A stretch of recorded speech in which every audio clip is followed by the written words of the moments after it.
बिस्मिल्लाहिर्रहमानिर्रहीम। अस्सलाम वालेकुम। आज जो हम टॉपिक करेंगे that is merchandising activities of financial accounting chapter 5। Now we will take some look on the numericals of chapter 5-1। Chapter 5 की प्रॉब्लम्स को हम यहाँ पे देखते हैं। यहाँ जो सबसे पहली प्रॉब्लम है that is 5-1.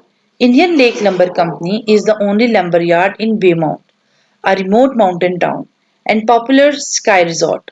Some of Indian Lake transactions during the 1994 are as follow. तो ये कुछ transactions हैं. At November 5, sold lumber on account to Delhi Construction Company, 38,400. The inventory subsidiary ledger shows the cost of the merchandise was 22,950. On November 5, purchase tools on account from Pine Valley Mills. ये हम transaction साथ साथ देखेंगे। Instructions हमें क्या given है? Prepare journal entries to record these transaction and events in accounting records of lake lumbar company. The company uses a perpetual inventory system. यहाँ इन्होंने मेंशन कर दिया है कि कंपनी जो है परपेचुअल इन्वेंटरी सिस्टम को फॉलो कर रही है। क्योंकि हमें ये मालूम है आपकी सिस्टम कौन सा फॉलो कर रही है और हमें उनकी जर्नल एंट्रीज बनानी है, तो we will go with that. Okay, first entry थी सेल्स की, sold number on account daily construction company. तो सबसे पहले इस ऑर्गेनाइजेशन ने सेल्स की एंट्री की है जो कि 38,400 पे सेल किया, और इस इन्वेंट्री की जो कॉस्ट थी दैट वाज 22,950, ये भी इन्होंने मेंशन किया। तो लेट्स सी इसकी एंट्री कैसे होगी।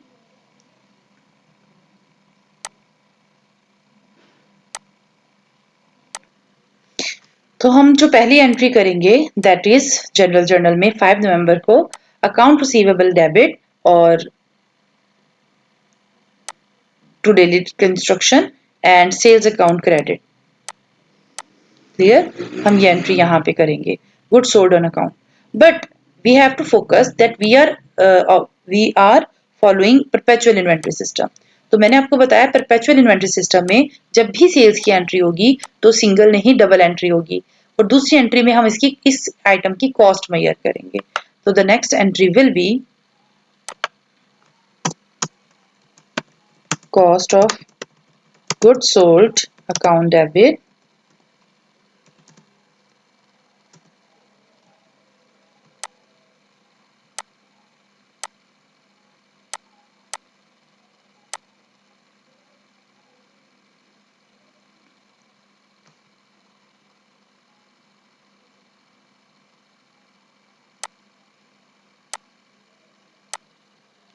to inventory account credit to record the cost of goods sold inventory।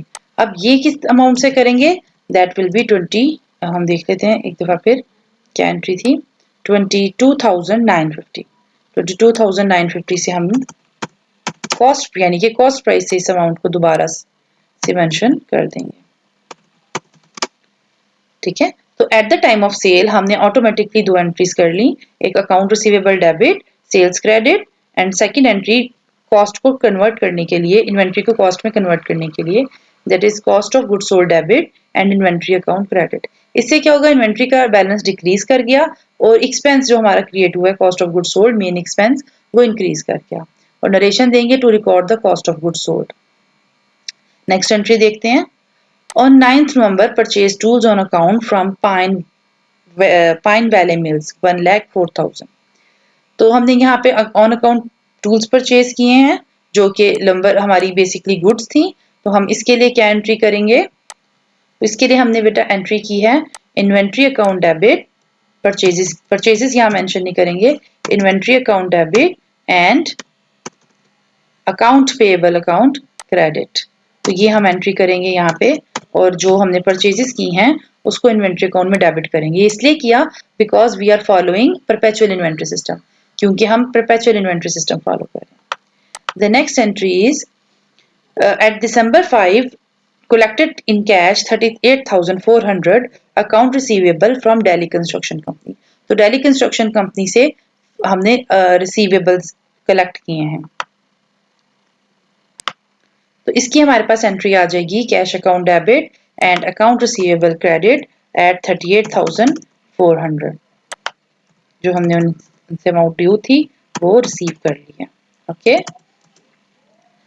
Now the thing is, next हम एंट्री पे चलते हैं, that is paid the at 9th December paid the 1,04,000 owed to Pine Valley Mill।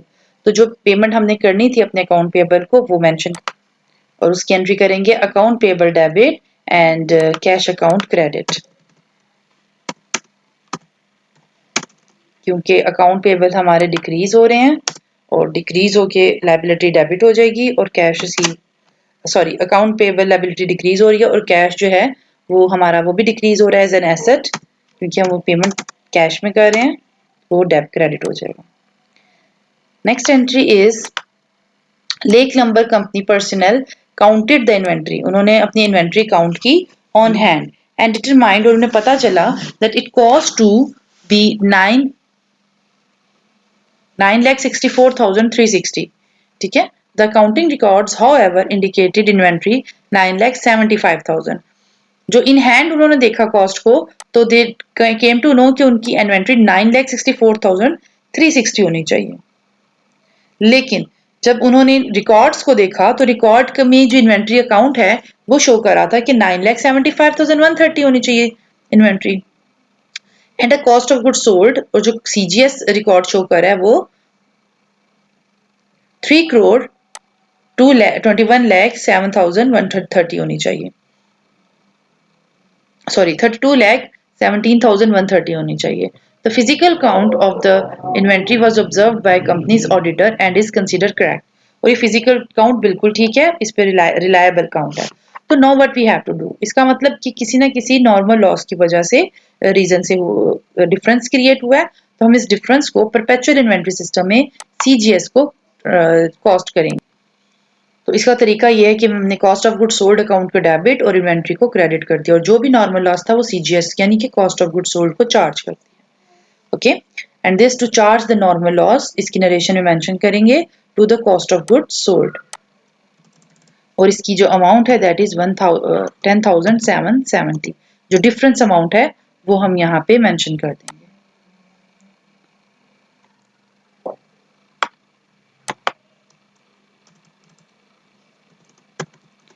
तो इस तरह से students हम इस क्वेश्चन को, इसका जो फर्स्ट पार्ट है ए पार्ट, तमाम जर्नल एंट्रीज को कंप्लीट करेंगे। Prepare journal entries, so we have prepared journal entry. Next part says prepare a partial income statement showing the company's gross profit of the year. तो कहने partial income statement बनाए जिसमें सिर्फ gross profit तक की information हो, net sales for the year, जबकि उन कंपनी की सेल्स ये गिवन है 49,66,000। तो हम देखते हैं हमने ये कैसे बनाया। हम एक पार्शियल इनकम स्टेटमेंट का एक अकाउंट बनाते हैं, Indian Lake lumbar company partial income statement. Net sales हमारी इन्होंने बता दी है 49,66,000, जबकि कॉस्ट ऑफ गुड सोल्ड हमारे पास ऑलरेडी अवेलेबल है। हमने यहाँ से cost of good sold arrange, क्योंकि हमारे रिकॉर्ड्स बने हैं, आप चाहे इसका टी अकाउंट बना लें, क्योंकि हमारे पास बहुत ही स्मॉल ट्रांजेक्शन्स हैं तो हम इसको मैन्युअली कैलकुलेट भी कर सकते हैं। Cost of good sold debit हो रही है, इंक्रीज हो रही है मतलब, तो हमारे पास 22,950 है, और फिर उसके बाद कॉस्ट ऑफ गुड सोल्ड दोबारा इंक्रीज हुई, the reason is due to normal loss, तो हमने इसको मेंशन किया। ऑलरेडी जो कॉस्ट ऑफ गुड सोल्ड थी प्रायर टू एडजस्टमेंट वो हमें यहाँ पे भी गिवन है। हम अगर आप क्वेश्चन देखें तो हमें यहाँ पे भी इसका रिकॉर्ड गिवन है that the accounting record shows that cost of goods sold is this, okay, 32,17,130। तो अब हम 32,17,130 यहाँ करेंगे, बट जो लॉस एडजस्टमेंट है वो वहां मेंशन नहीं है, वो बाद में मेंशन हुई है, तो लॉस को यहाँ पे एडजस्ट कर देंगे, ऐड कर देंगे, इसको ट्रांसफर करेंगे यहाँ पे, दैट विल बिकम 32,27,900, और इसको हम नेट सेल्स में से जब माइनस करेंगे तो हमारे पास आ जाएगा ग्रॉस प्रॉफिट। ये अमाउंट नेट सेल में से लेस कर देंगे। Okay, that will be the cost of good sold, और हमारे पास ग्रॉस, तो ये हमारी पार्शियल इनकम स्टेटमेंट हो जाएगी इतनी, और नीचे जो होगी वो हमारी वर्किंग होगी। ओके, नेक्स्ट पार्ट जो इस क्वेश्चन का है that is Lake Lumber Company purchases merchandise and inventory at the same whole price as other hardware stores. जिस तरह दूसरे हार्डवेयर स्टोर इन्वेंट्री परचेज करते हैं, लेक लंबर भी उसी तरह इन उतनी ही प्राइस पे इन्वेंट्री परचेज कर रहे हैं. But due to the remote location, क्योंकि वो एक रिमोट लोकेशन पे हैं, the company must pay 90,000 and 1 lakh. 90,000 से लेके 1 लाख के दरमियान उन्हें हर साल एक्स्ट्रा ट्रांसपोर्टेशन चार्जेस पे करने पड़ते हैं, क्योंकि वो थोड़ा सा दूर का एरिया है, कोई गांव टाइप का एरिया है, रिमोट एरिया है जो इजीली एक्सेसिबल नहीं है. So to receive delivery of merchandise, तो इस डिलीवरी को मंगाने के लिए एडिशनल चार्जेस, अगर वो ये ना मंगाएं तो इसका मतलब उन्हें सस्ती पड़ सकती है. अगर ये चार्ज उन्हें पे ना करने पड़े तो उन्हें सस्ती पड़ सकती है. These additional charges are included in the amount shown as cost of goods sold. और ये cost of goods sold में assumed included भी हैं. Assume that an index of key business ratios in your library shows, sorry, this is the part D. यहाँ तक हमारा part D. Okay ये इसी का पार्ट है. तो एज्यूम करें कि एट इंडेक्स ऑफ की business ratio in your library shows retail number yard of Indian lake number companies, approximation size in total asset, average net sales 5 million per year and gross profit margin 27% है. तो हम assume करें कि हमारे जो company है उनका जो नेट सेल्स का आ रहा है एक साइज अपने इनके टोटल एसेट के मुताबिक की रेशियो जो बन रही है that is 5 million per year और ग्रॉस प्रॉफिट जो है 27% है. Is Indian Lake Lumber Company able to pass its extra transportation cost to on its customer? क्या इंडियन लेक कंपनी को अपनी ये जो एक्स्ट्रा ट्रांसपोर्टेशन कास्ट है ये कस्टमर पे ट्रांसफर करनी चाहिए? अगर वो कस्टमर पे ट्रांसफर करेगा तो प्राइस बढ़ जाएगी. तो क्या is it suitable for them? Does the business appear to suffer or benefit financially from its remote location? क्या ये रिमोट लोकेशन में उन्हें ये बेनिफिट कर रहा है या उनको लॉस सफर करना पड़ रहा है? Explain your reasoning and support your conclusion with specific accounting data. Comparing the operations of Lake Lumber Company with industry average. तो हमें ये इंडस्ट्री एवरेज के साथ कंपेयर करना पड़ेगा और इंडस्ट्री एवरेजेस ये गिवन है. ओके तो लेट्स सी हम इसको कैसे लेके चलते हैं. तो ये मैंने एक शीट बनाई है जिसमें हमने लेक लंबर कंपनी की और इंडस्ट्री एवरेज को कंपेयर किया है प्लस उनका डिफरेंस भी देखा है. तो सबसे पहले हमने सेल्स को कंपेयर किया है. तो सेल्स जो है लेक लंबर कंपनी की दैट इज 49,66,000 या 4.9 मिलियन. ओके 4.966 मिलियन, जबकि इंडस्ट्रीज एवरेज जो हमें रेशो गिवन है that is 5 million per year. तो ये इनका डिफरेंस है. तो कंपनी की जिस कंपनी को हम डील कर रहे हैं इंडियन लेक नंबर, इसका डिफरेंस आ रहा है 34,000. इंडस्ट्री से 34,000 जो है सेल्स कंपनी की कम है, जबकि ग्रॉस प्रॉफिट जो है दैट इज 1.7 मिलियन और इंडस्ट्री एवरेज का जो ग्रॉस प्रॉफिट है वो 1.3 मिलियन है. और हमारा gross profit as compare to industry average is more. Okay जबकि अगर हम इसका रेट फाइंड करें तो रेट फाइंड करने का तरीका क्या है? Gross profit divide by net sales. तो ये हमारे पास जरा परसेंटेज आ जाएगी तो कंपेयर करना आसान हो जाएगा. तो परसेंटेज 35% ग्रॉस प्रॉफिट रेट है कंपनी का, हमारी कंपनी का, जबकि इंडस्ट्री का ग्रॉस प्रॉफिट रेट जो एवरेज रेट आ रहा है दैट इज 27%, जो कि मोर देन इंडस्ट्री है हमारे पास 8% ज्यादा है. तो हम देख रहे हैं कि कॉस्ट ऑफ गुड सोल्ड जो है average cost of good sold वो स्टिल कम है और as compare to industry average, और कंपनी की जो ग्रॉस प्रॉफिट है वो इंडस्ट्री एवरेज से ज्यादा है. और ये इसको फायदा इसलिए हो रहा है इस कंपनी को क्योंकि एक रिमोट एरिया में है और यहाँ पे ये सिंगल कंपनी ऑपरेट कर रही है इस एरिया को सपोर्ट करने के लिए इस प्रोडक्ट के अंदर. ठीक है तो यहाँ पे कंपटीशन कम है. क्योंकि यहाँ कंपटीशन कम है तो company can easily charge more prices, higher prices, और कस्टमर से अपनी एक्स्ट्रा चार्जेस उन पे ट्रांसफर कर सकती है इजीली. बट अगर ये हम एज्यूम करें कि आइंदा कंपनी को कोई भी कंपटीशन फेस करना नहीं पड़ेगा, लेकिन इसकी अदर साइड ये भी है, अगर कंपनी को फ्यूचर में कोई कंपटीशन मैनेज करना पड़ा, कोई कंपटीशन फेस करना पड़ा, उस एरिया की डिमांड ज्यादा हो गई प्रोडक्ट के लिए और वहां पे एक और कंपनी ओपन हो गई, तो तब क्या वो सस्टेन कर पाएगी? तब उसके लिए सस्टेन करना शायद डिफिकल्ट हो या अपने अपने इन इस ग्रॉस प्रॉफिट को मेंटेन करना शायद डिफिकल्ट हो, और उस वक्त उसे कंपटीशन में आके ऑटोमेटिकली अपनी प्राइसेस को कट करना पड़ेगा ताकि वो कस्टमर कैच कर सके। ओके, देन उस वक्त उसके लिए इस एक्स्ट्रा कॉस्ट को, ट्रांसपोर्टेशन कॉस्ट को कस्टमर पे डालना आसान नहीं होगा। But this is in the case कि हम किसके पास कंपटीशन आ जाए उस एरिया में। जब तक ये कंपटीशन नहीं आता, company can transfer this cost to customers and earn huge profits from this margin. So ये एक एनालिसिस था विद डाटा कि हम किस तरह से इस ग्रॉस प्रॉफिट रेट का एनालिसिस कर सकते। अब नेक्स्ट क्वेश्चन की तरफ मूव करते हैं। Problem 5-2, facts by facts sells facsimilar machine, copier and other type of office equipment. On May 10, this company purchased for the first time a new paper plane. तो ये new company है, company fax machine जो है वो cell करती है, और इस दफा उसके पास नई किस्म की प्लेन पेपर मशीन आई है जो उसने मित्सुबिशी कॉर्पोरेशन से परचेज की है। नीचे उसकी कुछ आपके पास फर्दर हमारे पास कुछ ट्रांजैक्शन है during the month of May and June. So पहले हम इसकी इंस्ट्रक्शंस देख लेते हैं। First instruction is prepare journal entries to record these transaction and events in the accounting records of facts and facts. The company uses perpetual inventory system. तो ये भी perpetual inventory system का क्वेश्चन है और यहाँ पे भी हम यही करेंगे follow. So now it will be easy क्योंकि हम एक क्वेश्चन इसका पहले भी कर चुके हैं। Purchased 5 P500 Meskino machine on account from Mitsui Corporation at a cost of 540 each.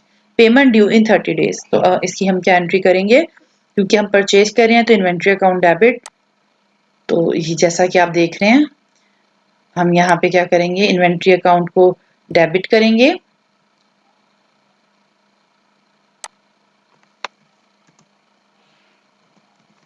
Facts by facts in corporation's journal, that is inventory account will be debited and account payable will be credited of amount, क्योंकि 5 machines purchase की हैं at the rate of 540, तो 5 को 540 से multiply करेंगे, that will be 2700.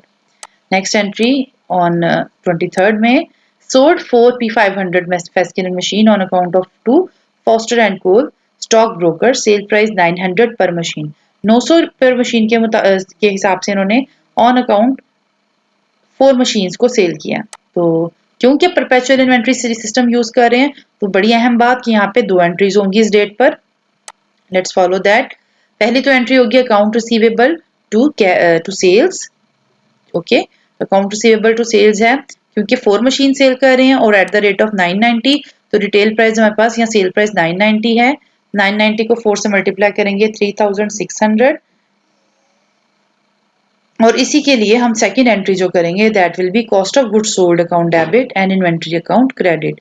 यहाँ पे हमने क्या किया, इस सेल प्राइस की हमने सीजीएस में कन्वर्ट कर दिया, जितनी इन्वेंट्री हमने सेल की उसको सीजीएस में कन्वर्ट कर दिया, और ये जो इन्वेंट्री होगी this will be with eight the rate of, तो इसकी जो परचेज प्राइस थी हम उस पे करेंगे that will B 540 into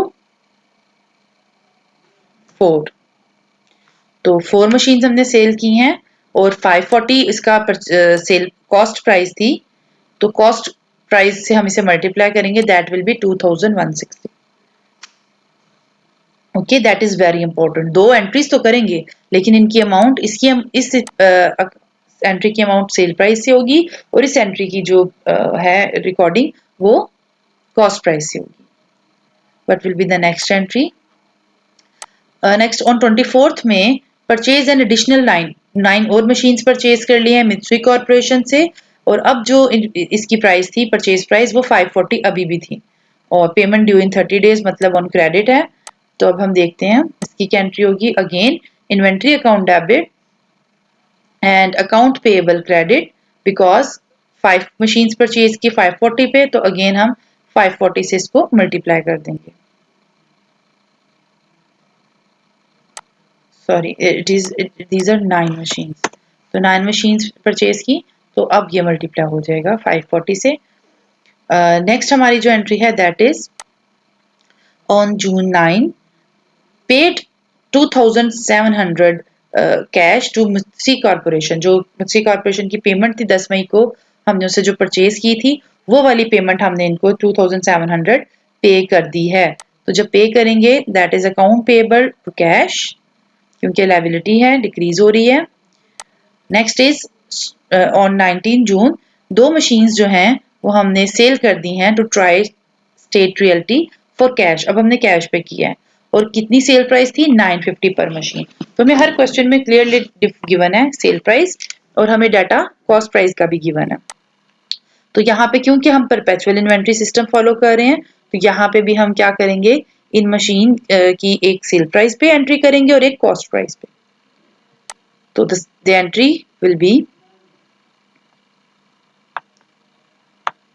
cash account debit to sales account credit, क्योंकि कैश पे थी तो 1900 से ये एंट्री हो गई एट द रेट ऑफ, क्या रेट था, ये हमने सेल किया 950 पर, तो एट द रेट ऑफ 950 और ये मल्टीप्लाई हो जाएंगी जितनी भी अमाउंट हमने सेल की है, जबकि जो इसकी कॉस्ट प्राइस थी एट द रेट ऑफ 540 थी। तो 540 से हमने उसे मल्टीप्लाई किया और 1080 हमारे पास यानी टू मशीन्स का आ गया और ये भी टू मशीन्स का 1900।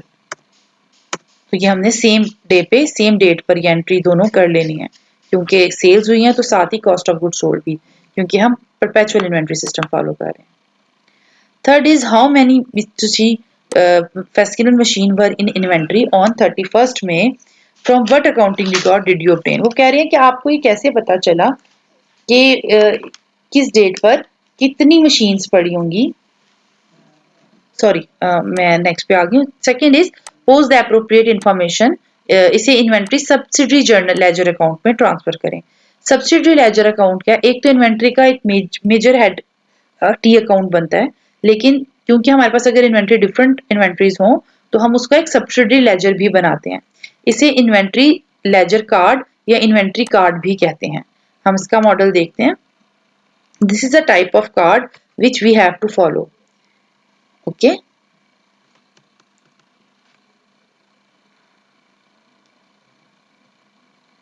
ये इन्वेंट्री कार्ड भी कहलाता है, इन्वेंट्री सब्सिडरी लेजर भी कहलाता है।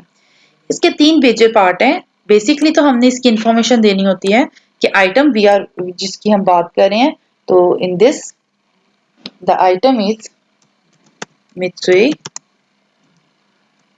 P500 Fascinal।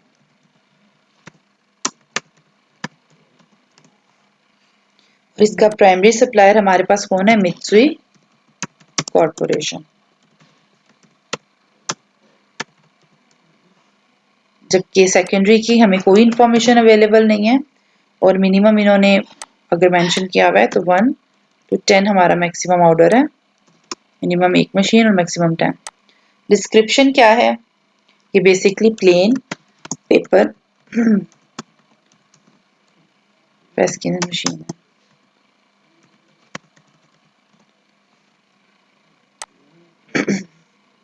और यहाँ हमें जो ऑर्डर आया उसका हमें लोकेशन मेंशन करनी है, कहाँ से हम इसको लोकेट कर रहे हैं।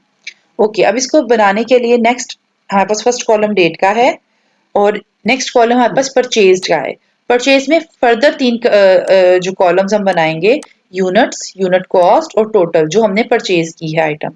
ओके, इसी तरह सोल्ड का भी हम बनाएंगे, यूनिट्स, यूनिट कॉस्ट और टोटल आइटम जो हमने सेल किया है। ओके, इसी तरह फिर बैलेंस बनाएंगे। अब इसको मेंटेन कैसे करेंगे, हम दोबारा से इन तमाम एंट्रीज को देखते हैं। तो सबसे पहली एंट्री हमारी थी मई 10 को।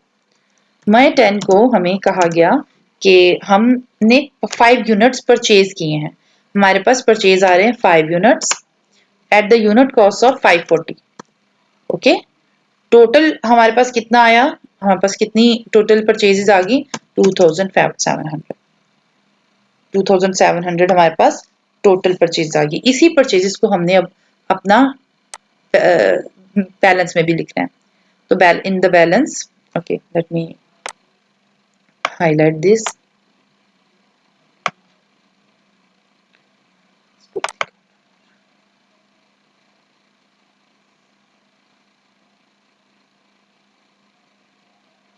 मैंने इसको कुछ इस तरह कर दिया ताकि आपको सही से मेंशन हो कि हम क्या क्या कर रहे हैं। तो 5 यूनिट्स हमने परचेज की, हमारे इसका मतलब हमारे पास वेयर हाउस में 5 यूनिट्स हैं। किस कॉस्ट पे हैं? 540 की कॉस्ट पे हैं और 2700 टोटल है। जो इन्वेंट्री कार्ड है यहाँ मैं मेंशन कर देती हूँ, इन्वेंट्री सब्सिडरी लेजर और इन्वेंट्री कार्ड।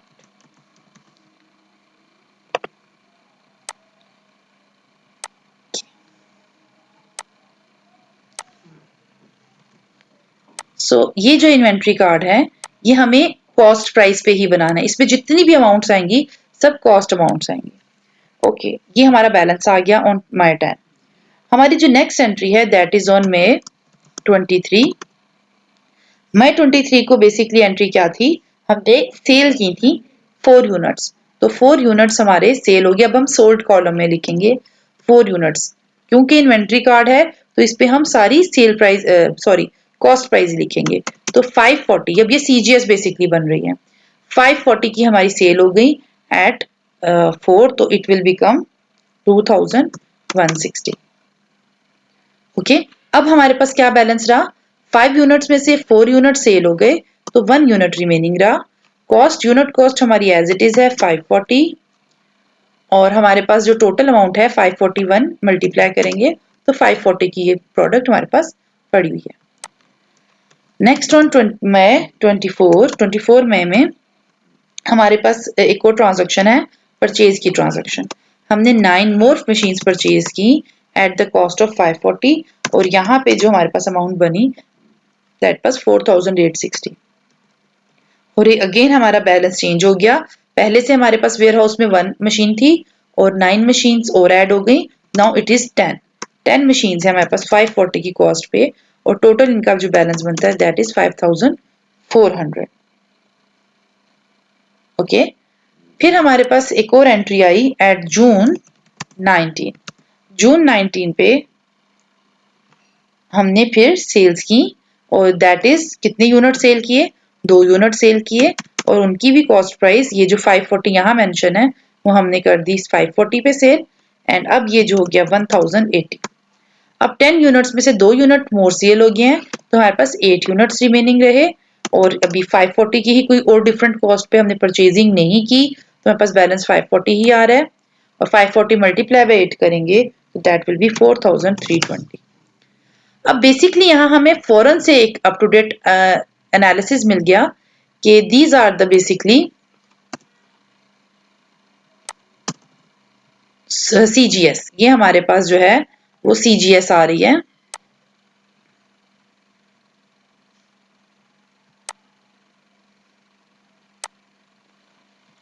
ये हमारे पास CGS का कॉलम आ रहा है, कॉस्ट ऑफ गुड सोल्ड का, और ये हमारे पास बैलेंस आ रहा है। अगर यहाँ से हमें देखना हो कि हमारे पास इन्वेंट्री का क्या बैलेंस है तो वी कैन इसका एंडिंग बैलेंस हम यहाँ से मेंशन कर सकते हैं। अगर आपने अपने मैनेजर से पूछना हो कि हमारी फिलहाल इन्वेंट्री कितनी है तो वो आप सिर्फ अपना इन्वेंट्री कार्ड देखेगा, उसे स्टोर में जाने की या वेयर हाउस में जाने की जरूरत नहीं, वो अपना इन्वेंट्री कार्ड देखेगा, वहां से बता देगा हाँ हमारे पास 8 यूनिट जो है इन्वेंट्री में पड़े हुए हैं इस इन्वेंट्री के, इस प्रोडक्ट के, और इसकी जो कॉस्ट है वो 4320 है। मतलब ये क्लोजिंग इन्वेंट्री है, this is the closing inventory. Okay, जबकि अगर वो CGS बताना चाह रहा हो, पूछना चाह रहा हो तो we can easily calculate 2160 plus 1080। तो टोटल इस महीने हमारी जो CGS आई है 10 मई से लेके जून 19 तक की हमारी जो कॉस्ट ऑफ गुड सोल्ड है वो हम यहाँ पे प्लस करके लिख सकते हैं दैट इज अबाउट 3240। ठीक है, 3240 दैट इज CGS, ये हमारी कॉस्ट ऑफ गुड सोल्ड है।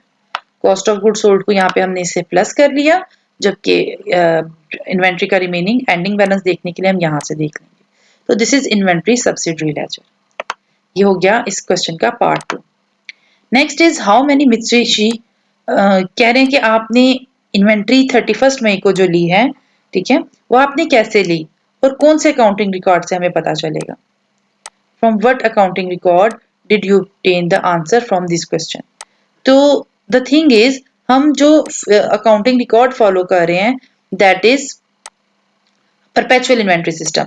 तो अंडर परपेचुअल इन्वेंट्री सिस्टम हमें इन्वेंट्री सब्सिडरी लेजर से ये बात पता चलेगी कितनी इन्वेंट्री है, ठीक है। How many Mitsubishi machine inventory इन 31 में, वो कह रहे 31 मई को कितनी है, तो we will go and check.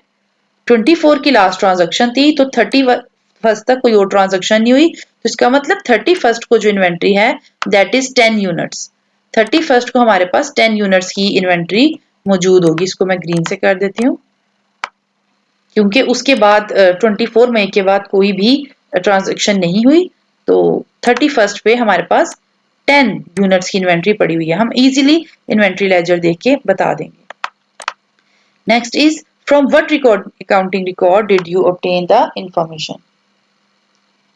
तो हम ये सब्सिडरी लेजर से इजीली ले सकते हैं। The quantity of units on hand at any date may be determined from the inventory subsidiary ledger. Okay, describe the types of information contained in inventory subsidiary ledger. कह रहे हैं वो बताएं कि कैसी है, तो मैंने आपको वो बता दिया है कि यहाँ पे दो तरह की इंफॉर्मेशन आपको मिल जाती है। एक तो आपको कितने पे कौन सी इन्वेंट्री किस किस डेट पे परचेज की, उसकी यूनिट कॉस्ट क्या है, किस किस डेट पे सेल की, तो उसकी सीजीएस क्या बन रही है, टोटल सीजीएस भी मंथ की या टाइम पीरियड की बता सकते हैं। इसके अलावा हमें यहाँ पे इजीली इन्वेंट्री ऑन हैंड किसी भी टाइम पे एट एनी टाइम हमें अवेलेबल होती है। अब हम नेक्स्ट क्वेश्चन पे चलते हैं, third problem number 3 that states Mountain Mabel company है और ये एक नेशनल पार्क में लोकेटेड है। द स्टोर वॉज पीरियोडिक, ये सिस्टम है पीरियोडिक इन्वेंट्री सिस्टम। अब हम इसका क्वेश्चन करेंगे। On January 1 Mabel and her husband जो है वो अपनी फिजिकल इन्वेंट्री काउंट करते हैं 1 जनवरी को, क्योंकि 1 जनवरी को all over the world New Year Eve की वजह से हॉलीडे होता है, इसका मतलब ऑन द हॉलीडे वो ये कर रहे हैं, ठीक है। Well watching the Rose Parade on television last year, और इस दौरान क्योंकि वो इन्वेंट्री काउंट कर रहे हैं तो स्टोर भी क्लोज होता है, ठीक है, और वो परेड भी देख रहे होते हैं और इन्वेंट्री काउंट कर रहे होते हैं। लास्ट ईयर की जो क्लोजिंग इन्वेंट्री थी that was 1700, so it this year की ये ओपनिंग इन्वेंट्री है, और दिस ईयर की जो क्लोजिंग इन्वेंट्री उन्होंने काउंट की that is 2800। During current year company ने जो सेल्स रिकॉर्ड की वो 105,000 है एंड परचेजेस जो रिकॉर्ड की वो 31,000 है। तो सबसे पहले कॉस्ट ऑफ गुड्स कंप्यूट करें, तो दैट इज टू इजी, हमें जस्ट एक फॉर्मेट क्रिएट करना है। तो this is cost of goods sold statement. यहाँ पे हम सबसे पहले बिगनिंग इन्वेंट्री मेंशन करेंगे। हमारी बिगनिंग इन्वेंट्री कितनी है, दैट इज 1700 हमारी बिगनिंग इन्वेंट्री है, ओके। जबकि हमारी जो परचेजेस हैं वो हमें दी हुई हैं 31,000। इन दोनों को ऐड किया तो हमारे पास जो प्रोडक्ट इन सेल आ गई that is 32,700 cost of goods available for cell. इसमें से हम एंडिंग इन्वेंट्री माइनस कर देंगे और ये डाटा भी गिवन है 2800, तो हमारी कॉस्ट ऑफ गुड्स सोल्ड आ जाएगी 29,900। तो इस तरह हम easily cost of goods sold को मेजर कर सकते हैं in periodic inventory system. Next part is explain why businesses such as that this might use periodic inventory system.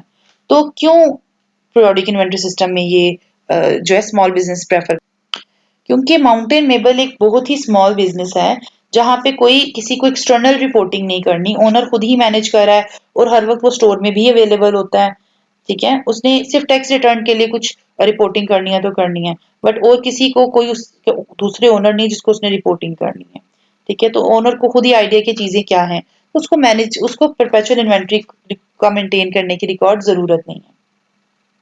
वो हर वक्त हर डे पे एवरी डे वो स्टोर में होता है और उसे इन्वेंट्री लेजर भी मेंटेन करने की जरूरत नहीं, उसे पता है कितनी इन्वेंट्री, आइडिया होता है कि कितनी इन्वेंट्री आ रही जा रही है। तो बजाय वो इन्वेंट्री लेजर मेंटेन करे, ही यूज प्रेफरेबली वो प्रेफर करेगा कि पीरियोडिक इन्वेंट्री सिस्टम को फॉलो किया जाए, क्योंकि परपेचुअल में उसे फिर एक्स्ट्रा जो है रिकॉर्ड कीपिंग करनी पड़ती है और थोड़ा सा कॉम्प्लेक्स प्रोसेस स्मॉल बिजनेस के लिए हो जाता है। नेक्स्ट कह रहे हैं कि explain some disadvantage of periodic inventory system for large businesses such as Sears stores, America का बहुत फेमस स्टोर है। तो लार्ज बिजनेस में क्या होता है, वहां पे हमें अप टू डेट इंफॉर्मेशन जो है चाहिए होती है कि क्या कॉस्ट है क्वांटिटी और क्वांटिटी क्या है मर्केंडाइज की eight the time of store. ठीक है, तो और हमें क्वार्टरली रिपोर्ट्स भी बनानी पड़ती हैं, स्टॉक होल्डर्स को भी मेंशन करनी पड़ती हैं, कॉर्पोरेट मैनेजमेंट को भी मेंशन करनी पड़ती हैं, मंथली रिपोर्ट्स भी कभी कभी बनानी पड़ती हैं। तो वहां पे हमें हर अप टू डेट नॉलेज चाहिए होता है और हर दफा स्टॉक को फिजिकल काउंट करना बहुत मुश्किल हो जाता है। तो इस वजह से फिर ज्यादा बेटर होता है कि वो परपेचुअल इन्वेंट्री सिस्टम मेंटेन करे और सब कुछ डेली बेसिस पे रिकॉर्ड करें कि कितनी इन्वेंट्री उनके पास और कितनी सीजीएस रह गई है। अब हम नेक्स्ट क्वेश्चन पे चढ़ते हैं, that is 5-4 satellite tracker sale satellite tracking system. ये ट्रैकिंग सिस्टम सेल कर रहे हैं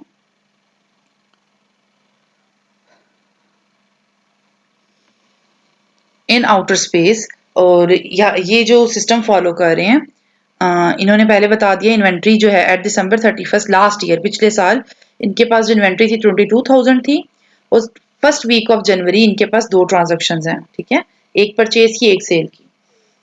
अब ये कह रहे हैं prepare journal entries to record this transaction, इन ट्रांजैक्शन को रिकॉर्ड करना है इन अकाउंटिंग अगर कंपनी यूज कर रही है perpetual inventory system.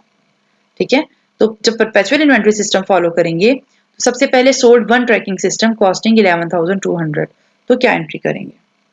So that too easy. जब हम इन्वेंट्री करेंगे, मतलब जो पहली हमारे पास इन्वेंट्री है that is sold one tracking system और वो भी कैश पे। तो जब सेल की है 11,200 पे सेल की है फॉर कैश, सॉरी 11,200 उसकी कॉस्टिंग है, जबकि जो सेल किया फॉर कैश दैट इज 18,900। तो इसकी जो ट्रांजैक्शन होगी, तो फर्स्ट ट्रांजैक्शन क्योंकि परपेचुअल इन्वेंट्री सिस्टम है तो first transaction will be cash to sales और यहाँ पे जो अमाउंट आएगी दैट इज 18,900।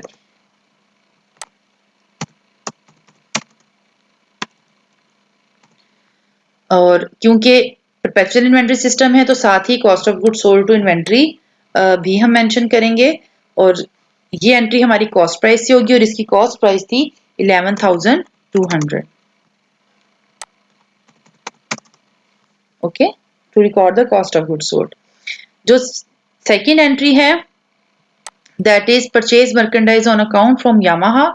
यामाहा से हमने परचेज की है 9,600 में और ऑन अकाउंट है, तो इसकी एंट्री होगी इन्वेंट्री अकाउंट डेबिट और अकाउंट पेएबल क्रेडिट और इसकी अमाउंट जो होगी that will B 9,600। Credit side पे भी 9,600 और ये हमारा जनरल लेजर एक सेल एंट्री का और एक परचेज एंट्री का कंप्लीट हो जाता है। नेक्स्ट कह रहे हैं compute the balance of inventory on inventory account on January 7 जनवरी को बताएं 6 जनवरी तक तो परचेज होगी, हमारे पास कितनी इन्वेंट्री अवेलेबल है। वैसे तो इसका इन्वेंट्री लेजर बनेगा, सब्सिडरी लेजर बनेगा, लेकिन यहाँ पे क्योंकि हमारे पास डाटा बहुत कम है तो हमने छोटी सी कंप्यूटेशन कर लेते हैं, that is easy for us. हमें सबसे पहले पता करना है हमारी बिगनिंग इन्वेंट्री कितनी थी, तो बिगनिंग इन्वेंट्री वाज 22,000 हमारी बिगनिंग इन्वेंट्री थी और जो हमने परचेज की इसके अंदर that was 11,200, sorry 22,000 beginning inventory थी एंड 11,200 हमने परचेजेस की। परचेजेस ऐड जब कर लेंगे,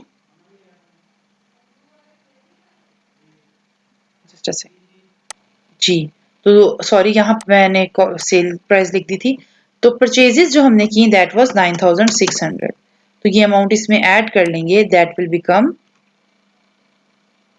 31,600 आ जाएगा।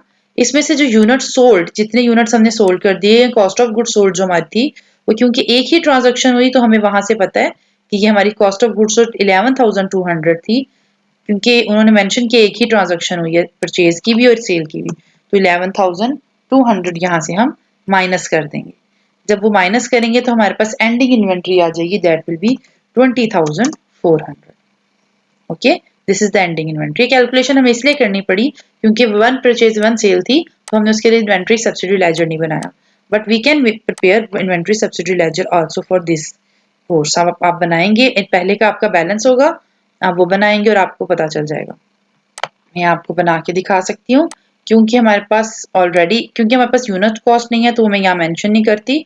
बट क्योंकि हमारे पास कॉस्ट है तो हमें बैलेंस पहले से पता है. 22,000 की हमारे पास इन्वेंट्री का बैलेंस ऑलरेडी था, जिसमें हमने जो परचेजेस की, वन परचेज हमने की एट पहले सेल्स की है हमने.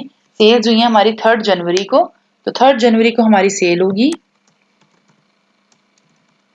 ये पहले से बैलेंस था. नेक्स्ट पे हम करेंगे जनवरी 3 को हम सेल कर रहे हैं. क्योंकि यूनिट कॉस्ट नहीं है तो मैं आपको एक आइडियली बताती हूँ आइडिया. दैट इज 11,200 की हमारी सेल हुई है. और अब हमारे पास जो बैलेंस आ गया है दैट इज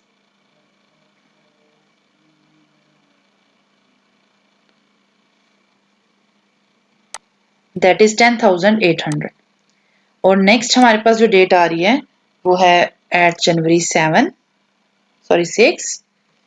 जनवरी 6 को हमारे पास परचेजेस आई हैं. और यहाँ पे भी हमारे पास यूनिट कॉस्ट वगैरह नहीं है तो एक आइडली हम 9,600. तो अब हमारे पास जो बैलेंस है वो ये यहाँ पे ऐड हो जाएगा. That will become 20,400. तो इस तरह से हमारा ये जो आप इजीली कैलकुलेट कर सकते हैं. बट हमने इसलिए नहीं बनाया, एक तो हमारे पास फुल फ्लैज इंफॉर्मेशन गिवन नहीं थी और ये रिक्वायर्ड इस वक्त इतनी कम इंफॉर्मेशन में बनाना जरूरी भी नहीं था. ओके, नेक्स्ट जो पार्ट है इस क्वेश्चन का that is prepare journal entries to record these transaction and events in accounting records of company. Again हम journal entries करनी है, but the thing is the company uses periodic inventory system. इसी entries को periodic inventory system से करते हैं. तो वही बात, पहले हमारे पास सेल्स है और फिर परचेजेस की एंट्री है. तो जब हमने सेल्स की हैं एट जनवरी 3 तो हमारे पास एंट्री आएगी कैश टू सेल्स और दैट विल बी अमाउंट 18,900. लेकिन क्योंकि अब हम पीरियोडिक इन्वेंट्री सिस्टम यूज कर रहे हैं so we don't need to follow that second entry. Cost of good sold को मेंशन करना जरूरी, मेंशन नहीं करना. और अब हमारे पास आ गई सेकेंड एंट्री, परचेज की एंट्री एट जनवरी 6. तो purchase account debit and account payable will be credited. और ये जो अमाउंट हम लिखेंगे दैट इज 9,600. आपने देखा हमने इन्वेंट्री का भी अकाउंट नहीं बनाया और हमने सीजीएस को भी सेपरेटली कैलकुलेट नहीं किया. ठीक है, तो ये फर्क आएगा आपके पास पीरियोडिक में और परपेचुअल में. अब हम इसका नेक्स्ट पार्ट देखते हैं. नेक्स्ट पार्ट में कह रहा है कि अगेन से आप क्या करें, एंडिंग इन्वेंट्री कैलकुलेट करें पीरियोडिक इन्वेंट्री सिस्टम के अंदर. तो यहाँ पे बिल्कुल हम जो कॉस्ट ऑफ गुड सोल्ड का जो तरीकेकार है,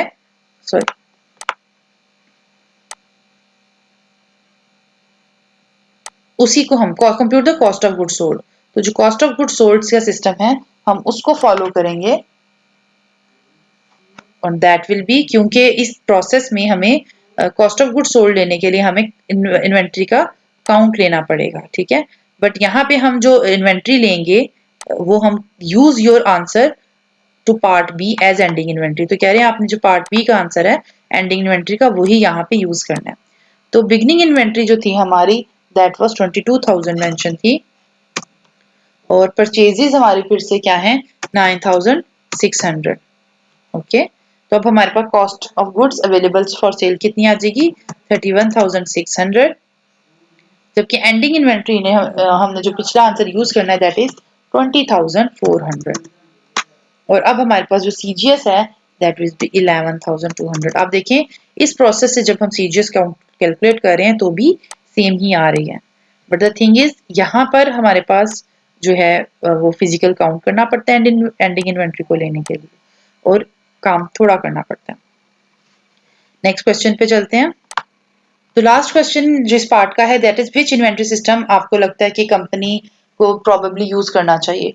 तो है the company would probably use perpetual inventory system. उसे परपेचुअल इन्वेंट्री सिस्टम यूज करना चाहिए क्योंकि जो मर्केंडाइज की यूनिट कॉस्ट है that is much higher in this business and will want to keep track. और ये चाहते हैं कि अपनी प्रोडक्ट का ट्रैक भी रखें of specific product comprising the inventory. So that's why they should follow perpetual inventory system. Next question is problem 5-5. Sky Probe sells state-of-the-art telescope to individual organizations. Okay, interested in studying the solar system. तो ये company telescope state of art telescope sale कर रही है. Last year की जो इनकी cell है that is 19,000 और फर्स्ट वीक ऑफ जनवरी ये भी बिल्कुल सेम नेचर का क्वेश्चन है. वन परचेज और वन सेल है इनके पास. ट्रांजैक्शन ये गिवन है फर्स्ट 2 जनवरी की और 5 जनवरी की और हमसे रिक्वायर क्या किया जा रहा है prepare journal entries to record this transactions assuming Skyprobe uses perpetual inventory system. Assume करें perpetual inventory system use कर रहे हैं and use separate entry to record sales revenue and cost of goods sold. ये तो obviously हम करते हैं जब हम perpetual inventory system को follow करते हैं. सेकेंड पार्ट है compute the balance of inventory on account. तो हम दोनों पार्ट्स को देख लेते हैं नेक्स्ट क्वेश्चन में. तो हमारी जो फर्स्ट सेल है दैट इज हम एक ही दफा उन एंट्रीज को भी पढ़ लेते हैं. Sold one telescope costing 28,000 to Central State University for cash 40,000. Cash पे सेल करें 40,000 पे, कॉस्टिंग थी उसकी 28,000. परचेज करें नेक्स्ट पे 5 जनवरी को ल्यूनर ऑप्टिक से 18,500 पे. तो यहाँ क्योंकि हम परपेचुअल इन्वेंटरी सिस्टम यूज कर रहे हैं तो कैश की जो प्राइस है that will B 40,000.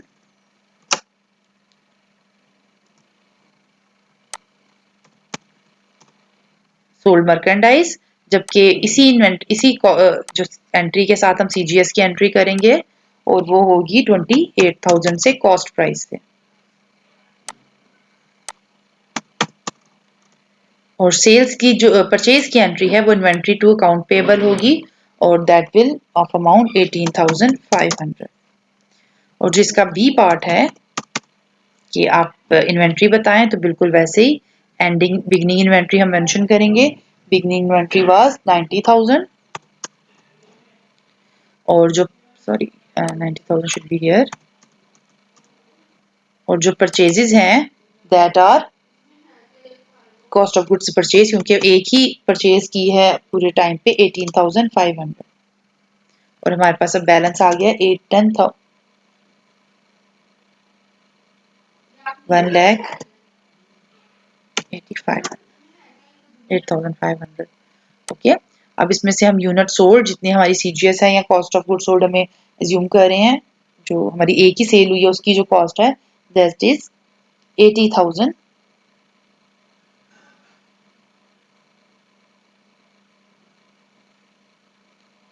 That is 28,000.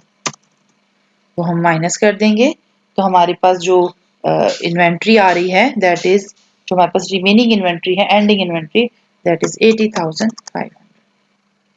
Okay, इस तरह से हम कंप्यूटेशन करेंगे. इसी क्वेश्चन का जो नेक्स्ट पार्ट है सिमिलरली आपने क्या करना है journal entries to record the transaction periodic inventory system से आपने रिकॉर्ड करनी है और पीरियोडिक इन्वेंट्री सिस्टम से ही हमने सीजीएस कैलकुलेट करनी है जबकि एंडिंग इन्वेंट्री को हमने पार्ट बी से पिक करना है. द थिंग इज अब हम ये अगर हम पीरियोडिक इन्वेंट्री सिस्टम यूज करेंगे तो अब हमारी जो सेल की एंट्री है that will be cash to sales from 40,000 और एक ही एंट्री होगी दूसरी कोई एंट्री नहीं होगी और परचेज की एंट्री होगी purchases to account payable from 18,500. और यहाँ पे जो हम कॉस्ट ऑफ गुड्स सोल्ड निकालेंगे दैट वाज बिगनिंग इन्वेंट्री 90,000. इसमें हम परचेजेस ऐड करेंगे 18,500 और इसमें हम एंडिंग इन्वेंट्री जो लास्ट क्वेश्चन पार्ट से आई है उसको लेस कर देंगे तो अब हमारी जो कॉस्ट ऑफ गुड्स सोल्ड है वो कैलकुलेट हो जाएगी 28,000. नेक्स्ट दे आर सेइंग कि यहाँ बताएं ये कि क्या कंपनी को सिस्टम यूज करना चाहिए. तो कंपनी को यहाँ पे परपेचुअल इन्वेंट्री सिस्टम यूज करना चाहिए क्योंकि यहाँ पे भी इनकी जो प्रोडक्ट है उसकी यूनिट कॉस्ट हाई है तो एक्सपेंसिव प्रोडक्ट है डेलिकेट प्रोडक्ट है तो ऐसे प्रोडक्ट्स के लिए हमें परपेचुअल इन्वेंट्री सिस्टम यूज. जी, अब हम नेक्स्ट क्वेश्चन को देखेंगे, दैट इज़ प्रॉब्लम नंबर 5-6। और यहाँ पे हमें जो है कुछ डाटा गिवन है about diet frozen diners. And ये जो डाटा गिवन है इसकी हम इंस्ट्रक्शन देख लेते हैं। Prepare a partial balance sheet for diet frozen dinners consisting of the current asset section and current liability section only. मतलब आपने सिर्फ बैलेंस शीट का वो पार्ट बनाना है जिसमें करंट लायबिलिटी और करंट एसेट आते हैं और उनको कंपेयर करना है।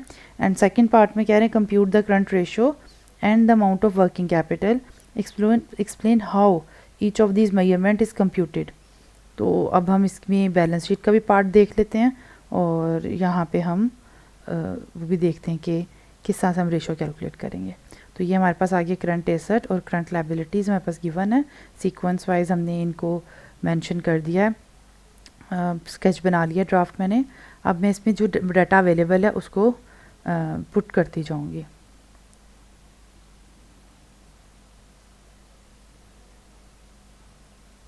तो सबसे पहले हमारे पास कैश की अमाउंट है, दैट इज़ 80,000।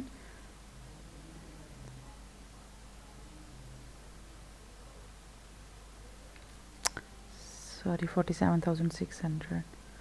एंड इसी तरह मैं बाकी भी सारा डाटा पुट करूँगी।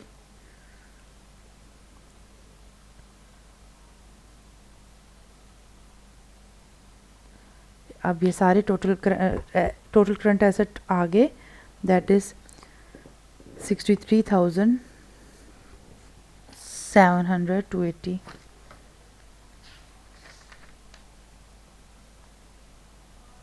सॉरी 6,37,280। और इसी तरह मैंने करंट लायबिलिटीज़ का भी सारा डाटा पुट कर दिया है, डाल दिया है, और हमारे पास करंट लायबिलिटीज़ भी आ गई हैं, दैट इज़ 2,27,600। अब हम इसकी करंट रेशो कैलकुलेट कर देते हैं। और जैसे आपको पता है करंट रेशो का जो फॉर्मूला है that is total current asset divide by total current liabilities. जो ऊपर हमने कैलकुलेशन किया उसके मुताबिक वो डाटा पुट किया। तो यहाँ पे हमारे पास जो रेशो आ रही है that is 2.8 ratio to 1। And working capital is equal to total current asset minus total current liabilities. तो वर्किंग कैपिटल हमारे पास आ रहा है यहाँ पे 4,09,680।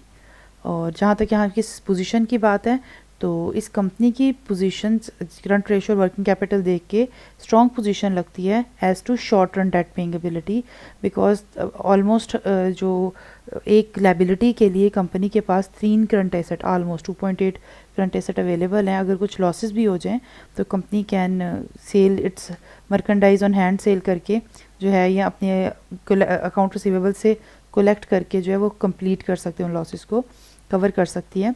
तो प्रॉबेबल है कि ये स्ट्रॉन्ग पोजीशन है, बट कंपनी को ज़्यादा बेहतर क्लियर अंडरस्टैंडिंग के लिए हमें कंपनी की जो है अकाउंट रिसीवेबल की डिटेल्स भी चाहिए, क्रेडिट टर्म्स उनके साथ क्या है, एडिशनल इन्फॉर्मेशन भी चाहिए ताकि हम ज़्यादा क्लियर पोजीशन जो है कंपनी की बता सकें।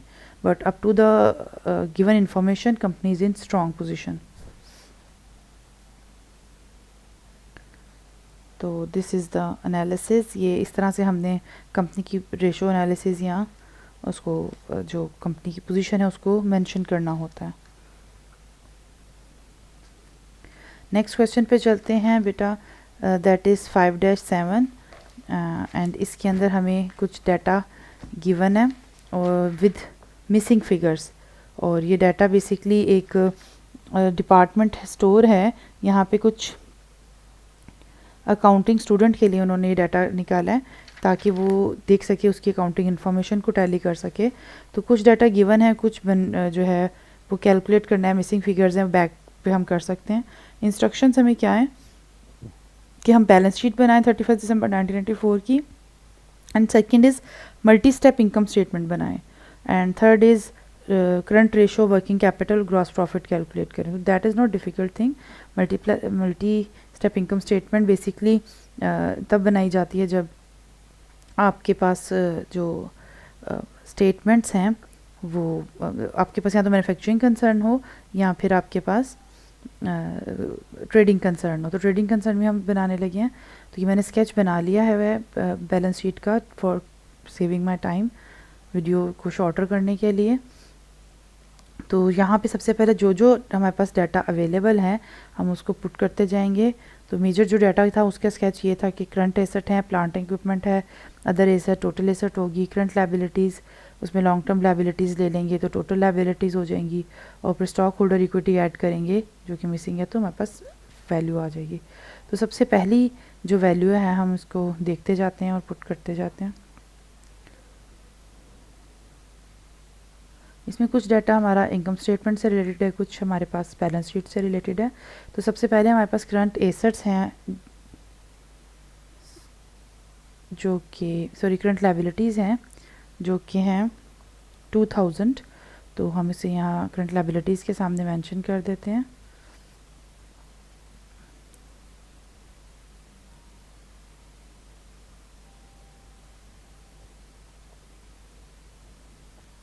नेक्स्ट पे जो इंफॉर्मेशन हमें अवेलेबल है that is long term liabilities जो कि 1000 है, हम उनको भी यहाँ पे मेंशन कर देते हैं। उसके बाद टोटल एसेट हैं जो कि total liabilities and stock holder equity के इक्वल होते हैं, ये दोनों इक्वल टोटल बताया हुआ है। तो टोटल हमें दोनों का दे दिया है। ऑब्वियसली एक बैलेंस शीट में टोटल एसेट और total liabilities and stock holder equity equal होते हैं, तो वो बैलेंस जो टोटल बैलेंस है वो भी हम यहाँ पे मेंशन कर देते हैं दोनों साइड्स पे। इसके अलावा बाद हमें जो दिया हुआ है that is stock holder equity हमें नहीं दी हुई, मिसिंग है। ग्रॉस प्रॉफिट और कॉस्ट ऑफ गुड सोल्ड ये इनकम स्टेटमेंट से रिलेटेड आइटम्स हैं। जो गिवन है that is current asset, current asset की वैल्यू हम पुट करेंगे दैट इज़ अबाउट 4000। इसके बाद जो हमें डाटा अवेलेबल है that is income taxes and expense, ये भी इनकम स्टेटमेंट से रिलेटेड है, एक्सपेंस है। इसके बाद ऑपरेटिंग इनकम भी एक्सपेंस है और जनरल एंड एडमिनिस्ट्रेटिव भी एक्सपेंस है। जो डाटा अवेलेबल है वो प्लांट एंड इक्विपमेंट और अदर एसेट रह गए। अदर एसेट फाइंड आउट करने हैं। प्लांट एंड इक्विपमेंट 2600 में गिवन है, वो हमने लिख दिया। अब बैलेंस शीट से रिलेटेड आई थिंक कोई भी जो डाटा है वो रिमेनिंग नहीं है, और अब हम फाइंड आउट करेंगे चीज़ों को बैक फिगर्स लेकर, या देखते हैं क्या फिगर फाइंड करनी है। सबसे पहले अदर एसेट्स हैं। टोटल एसेट हमें गिवन है। टोटल एसेट में से अगर हम करंट एसेट और प्लांट इक्विपमेंट को माइनस कर दें तो हमारे पास अदर एसेट्स आ सकते हैं। तो दैट आर अबाउट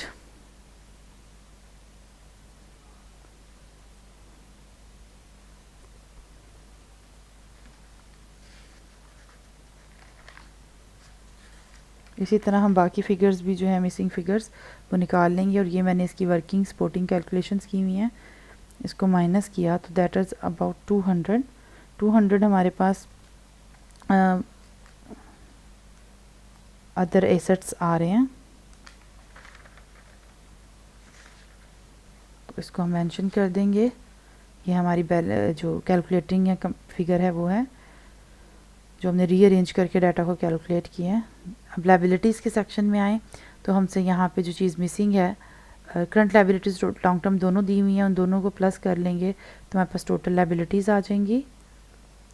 और जो चीज़ मिसिंग है that is stock holders equity, और स्टॉक होल्डर इक्विटी को बेसिकली रीफ्रेस करके total liabilities and stock holder equities में से टोटल लायबिलिटीज़ माइनस कर लेंगे तो हमारे पास स्टॉक होल्डर इक्विटी आ जाएगी।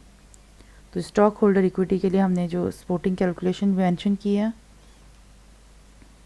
तो 6800 में से 3600 माइनस करेंगे तो हमारे पास 3200 की figure as a stock holder equity आ जाएगी। तो इस तरह से हम मिसिंग फिगर्स को कैलकुलेट कर सकते हैं। अब बाकी रिमेनिंग रह गया है हमारे पास करंट रेशो, वर्किंग कैपिटल और ग्रॉस प्रॉफिट रेट की कैलकुलेशंस।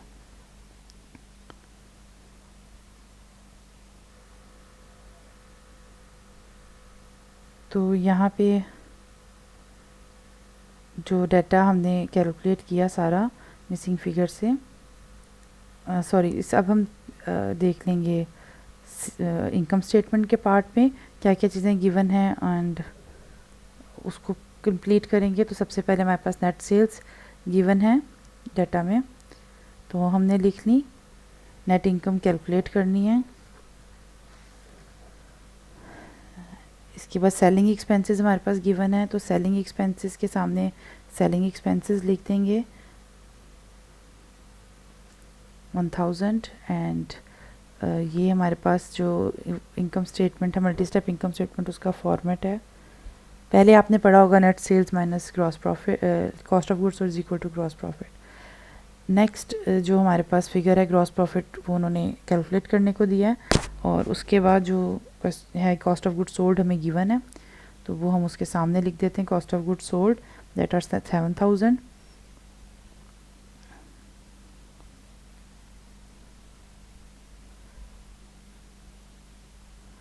हम इसे कैलकुलेट भी साथ ही ग्रॉस प्रॉफिट कर लेते हैं। 10,000 में से 7,000 लेस करेंगे तो हमारे पास 3,000 ग्रॉस प्रॉफिट आ जाएगा, जो कि हमने पहले भी किया हुआ है। अब बाकी इसमें से ऑपरेटिंग एक्सपेंसेस को लेस करते हैं। ऑपरेटिंग एक्सपेंसेस दो तरह से हैं, selling expenses and journal and administrative expenses. तो ये इनको कैलकुलेट करके लिखेंगे तो टोटल ऑपरेटिंग एक्सपेंसेस आ जाएंगे। तो अब देखते हैं हमारे पास और क्या डाटा गिवन है।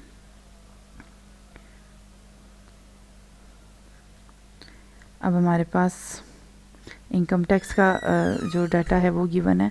Income tax is expense and other और नॉन ऑपरेटिंग दैट आर 220 हम इसको भी लिख लिया। इसके अलावा हमारे पास ऑपरेटिंग इनकम कैलकुलेट करनी है and journal and administrative expenses दिए हुए हैं दैट आर 980, उसको हम मेंशन कर देंगे। सॉरी, ये हमारी सब कैलकुलेशन में जाएंगे दोनों एक्सपेंसेस, क्योंकि ऑपरेटिंग एक्सपेंसेस की हेडिंग के अंदर आते हैं, तो हम इसको इनर कॉलम में जो है मेंशन करेंगे और इनको कैलकुलेट करके मेन हेड में लिखेंगे दैट आर 1980, और यहाँ से हम ऑपरेटिंग इनकम कैलकुलेट कर सकते हैं। 3000 में से 1980 माइनस करें तो 1020 जो है हमारे पास वो एज अ ऑपरेटिंग इनकम आ जाएगा, और उसमें से फर्दर हम इनकम टैक्स और अदर नॉन ऑपरेटिंग एक्सपेंसेस को माइनस करेंगे तो हमारे पास 220 जो नेट इनकम है वो जनरेट हो जाएगी दैट इज़ 800।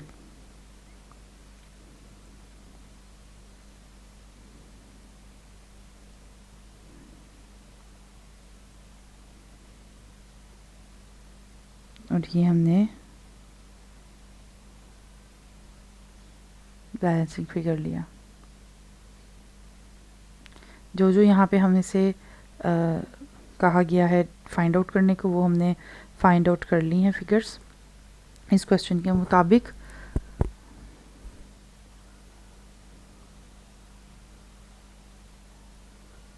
तो ये था मल्टी स्टेप इनकम स्टेटमेंट का फॉर्मेट, जो कि मर्केंडाइजिंग कंसर्न्स और मैन्युफैक्चरिंग कंसर्न्स में फॉलो होती है, जबकि सर्विस कंसर्न्स में वन स्टेप इनकम स्टेटमेंट को प्रेफर किया जाता है।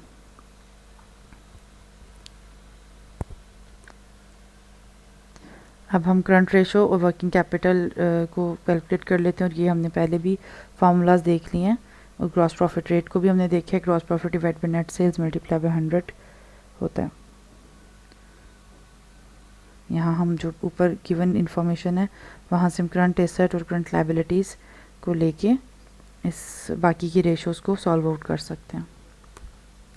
इसका आंसर हमारे पास 2:1 आ रहा है, जबकि वर्किंग कैपिटल भी हमने कैलकुलेट कर लिया, और 30% हमें ग्रॉस प्रॉफिट रेशो आ रही है। नेक्स्ट क्वेश्चन पे मूव करते हैं। Next question is about problem number 9।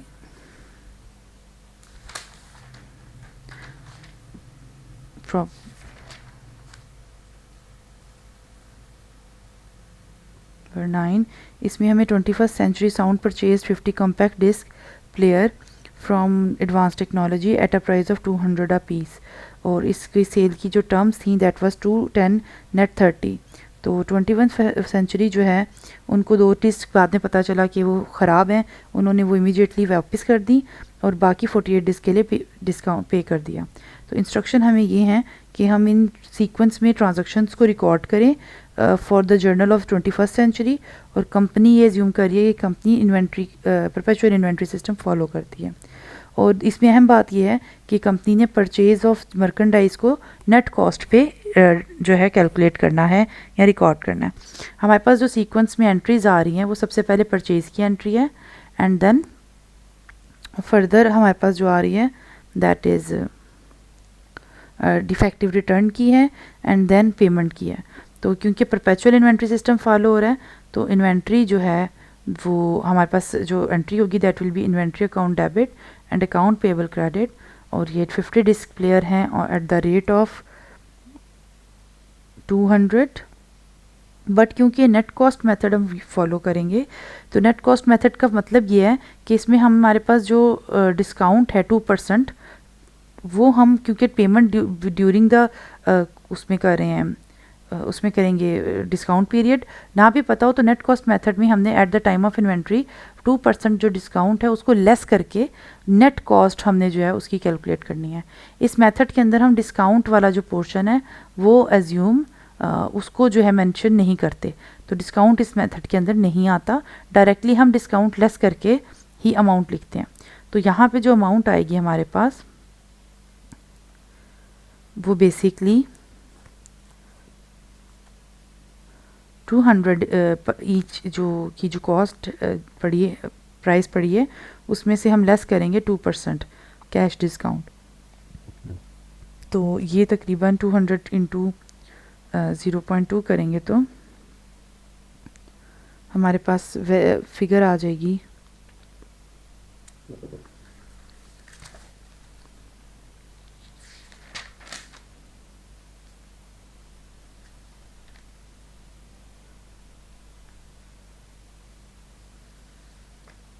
196।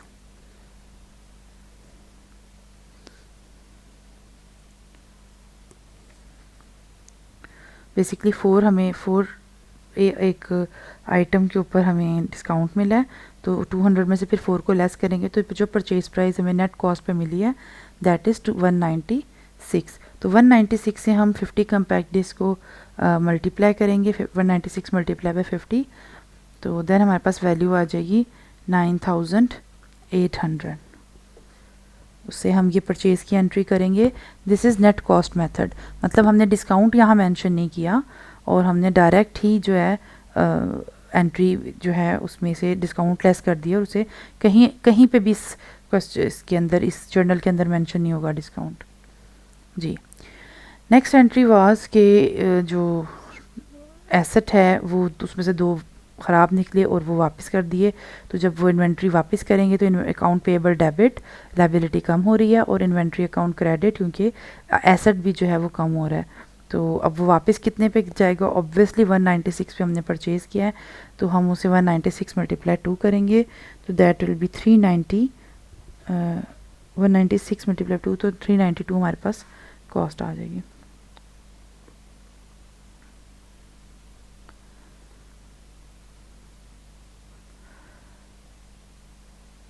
इसके बाद जो हमारे पास एंट्री है वो कैश पे करने की है, बाकी रिमेनिंग 48 जो थी कॉम्पैक्ट डिस्क उसकी पेमेंट कर दी है तो 196 के मुताबिक हम इसकी पेमेंट कर देंगे 48 की तो 9408 जो है हमारी पेमेंट आ जाएगी। ये हमने जर्नल 21st सेंचुरी के पॉइंट ऑफ व्यू से बनाया कि 21st सेंचुरी कंपनी के क्या जर्नल बनेगा। अब नेक्स्ट हमारे पास जो रिक्वायरमेंट है that is to record the sequence of transaction in general journal of advanced technology।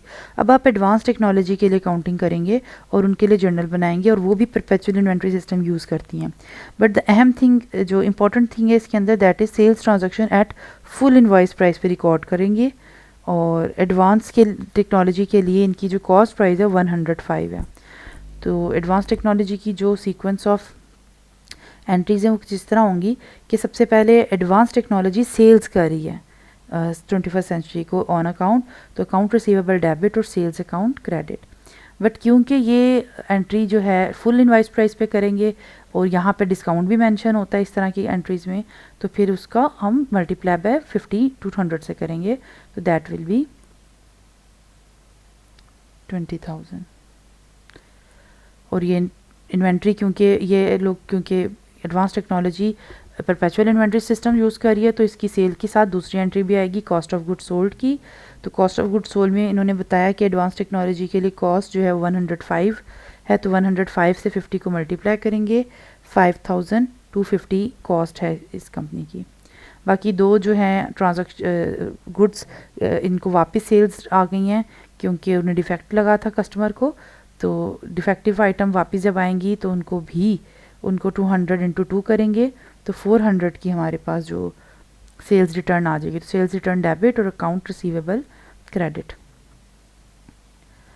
Next item is क्योंकि हमें परपेचुअल इन्वेंट्री सिस्टम यूज़ कर रहे हैं तो परपेचुअल इन्वेंट्री सिस्टम में जब सेल करते हैं तो दो एंट्रीज करते हैं, अकाउंट रिसीवेबल टू सेल्स और cost of goods sold to inventory. तो इसीलिए जब रिटर्न भी होगी तो भी दो एंट्रीज होंगी क्योंकि सेल रिटर्न की है तो जो CGS की इन्वेंट्री टू इन्वेंट्री थी वो भी रिटर्न करेंगे ताकि कॉस्ट जो है वो रीस्टोर हो जाए दोबारा से इन्वेंट्री के अंदर, वो इन्वेंट्री में कन्वर्ट हो जाए।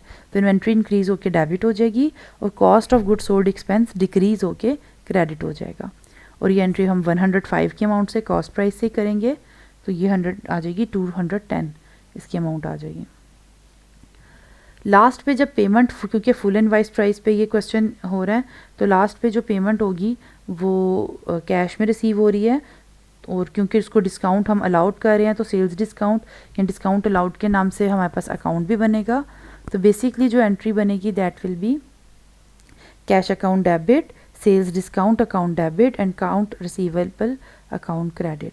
अब इसमें और नेट डिस्काउंट के मेथड में क्या डिफरेंस था कि नेट कॉस्ट के मेथड में हमने डिस्काउंट कहीं भी मेंशन नहीं किया और जो भी डिस्काउंट था वो लेस करके ही हमने ट्रांजैक्शन की। लेकिन जब हम फुल इनवॉइस प्राइस पे ट्रांजैक्शन करते हैं तो जब डिस्काउंट अवेल करते हैं या देते हैं तो हम डिस्काउंट को मेंशन करते हैं। तो इन दोनों कंपनीज में ये डिफरेंस था। तो यह अब इनकी कैलकुलेशंस कैसे होंगी ये भी मैं आपको आइडिया देती हूँ। जो कैश सेल्स डिस्काउंट है ये हम कैसे कैलकुलेट करेंगे। हमने जो सेल की थी दैट वाज 10,000 की हमने सेल की थी, ठीक है, और उसमें से बेसिकली 2 आइटम्स हमें वापस रिटर्न हो गई थी। तो 10,000 में से हम वो जो रिटर्न आया उसे 400 को लेस कर लेंगे और जो अमाउंट आएगी उस पर 2% इंटरेस्ट लेंगे, उस पर 2% डिस्काउंट कैलकुलेट करेंगे। तो ये डिस्काउंट तकरीबन आ जाएगा 192, तकरीबन ये 192 डिस्काउंट है, सॉरी यहाँ। और जो कैश अमाउंट है वो कितना कैलकुलेट करेंगे, 10,000 में से जो मतलब जब हम 10,000 में से 400 माइनस करेंगे तो बाकी हमारा 9,600 बचता है।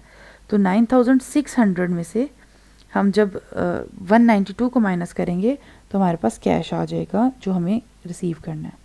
तो कैलकुलेशन में ज़रा सा ये देखें,